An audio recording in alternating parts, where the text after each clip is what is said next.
ভাইগনে, তোর সাথে আমার কিছু কথা আছে। মামা কি কথা কদিন? ভাইগনে, তোর বোনটার বিয়ে ঠিক হয়ে আছে, ছেলেটা ভালো। এই ছেলে হাতছাড়া করতে পারছি না। তোর কাছে যে টাকাগুলো পাবো, এই টাকাগুলো আমার দে। মামু, তুমি এরকম সময় কথাটা বললে মামু, আমার তো এখন তো ব্যবসা বাণিজ্য নেই। আর তারপর তো তুমি দেখছো আমার খুব সমস্যা আছে, ইনকামটা এখন নেই মামু। এখন আমি পারছি না। আমি তোমার এই টাকাটা এখন দিতে মামু, তুমি মাফ করে দিও আমার, তোমার টাকাটা আমি দিতে পারছি না মামু।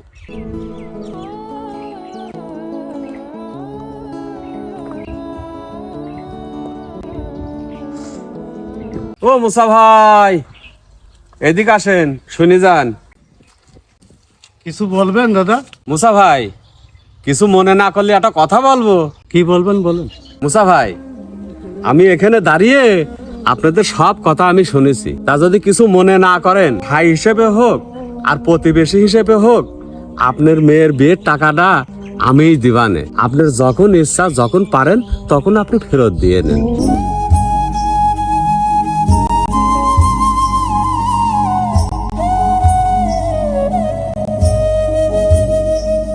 ভাই, তুমি আমার কি উপকারটা করলে? টাকা না হলে আমার মেয়ের বিয়েটা ভেঙে যেত। আল্লাহ তোমার ভালো রাখুক।